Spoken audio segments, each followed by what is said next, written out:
हरियाणा के पूर्व मुख्यमंत्री और नेता प्रतिपक्ष भूपेंद्र सिंह हुड्डा ने आज सोनीपत में प्रेस कॉन्फ्रेंस की।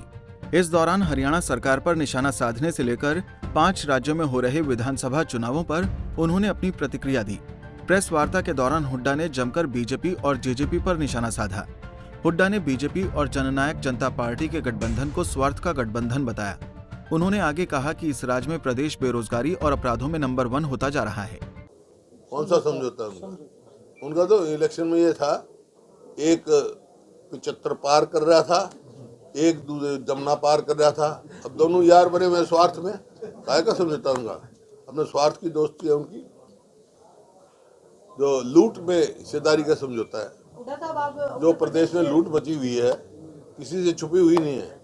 भूपेंद्र सिंह हुड्डा ने कहा कि बीजेपी की सरकार हर मोर्चे पर विफल होती हुई नजर आ रही है।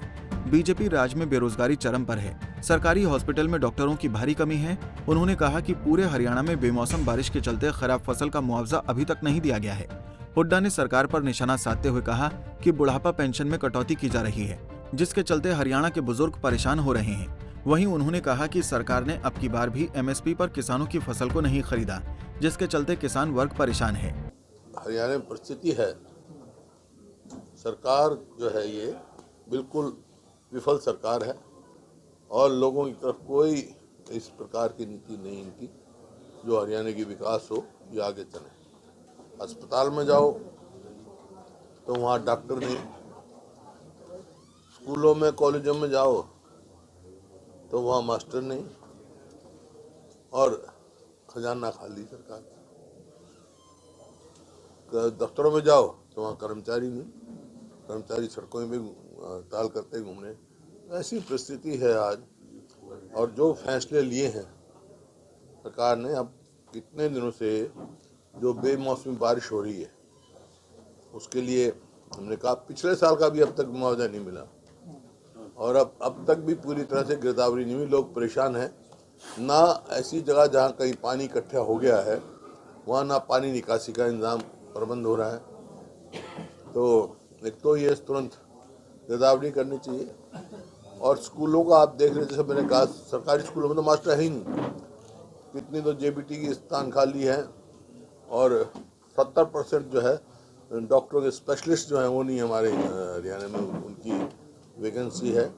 और जो प्राइवेट स्कूल हैं उनका निपटारा नहीं करे, तो 134 में जो देना चाहिए सरकार वो नहीं दे रही। तो उसको सफ़र तो बच्चे करते हैं। अब बजट सेशन आएगा, कर्जा बढ़ाने का काम किया।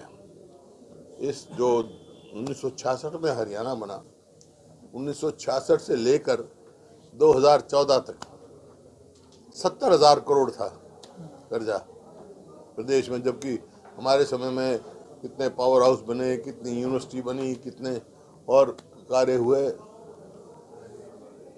मेडिकल कॉलेज हुए, दादूपन नलवी का हमने कंपनसेशन दिया हर हिसाब से। और 2014 के बाद अब तक कर्जा जो है 2.5 लाख करोड़ से ज़्यादा हो गया, इससे भी ज़्यादा मिलेगा आप देखना। तो कहाँ क्या वो करता है। आपने हर जगह माइनिंग में लूट आपने देखी, नौकरियों में जिस तरह परचून की दुकान पे परचून सामान मिलता है, इस तरह नौकरियां बेची जा रही हैं। आपने HPSC तक, और सरकार ने कोई अभी तक कोई ऐसी कार्रवाई नहीं। हुड्डा ने भाजपा पर आरोप लगाते हुए कहा कि बीजेपी ने केवल इवेंट मैनेजमेंट की तरह ही काम किया है। 1966 से लेकर 2014 तक हरियाणा सरकार पर 70,000 कर्जा होता था, लेकिन अब वो बढ़कर 2.5 लाख करोड़ रुपए हो गया है। उन्होंने कहा कि इस राज्य में युवाओं के साथ एक बड़ा धोखा किया गया। युवाओं को निजी संस्थाओं में 75% आरक्षण पर अब हाईकोर्ट में मामला चला गया है, जो कि हरियाणा के युवाओं के साथ एक धोखा है। सोनीपत से पवन राठी, पंजाब केसरी टीवी। हमसे जुड़े रहने के लिए हमारे YouTube चैनल को सब्सक्राइब करें और नई वीडियो की नोटिफिकेशन के लिए बेल आइकॉन को दबाएं। अगर आप ये वीडियो Facebook पर देख रहे हैं तो लाइक जरूर करें और ज्यादा से ज्यादा शेयर करें। धन्यवाद।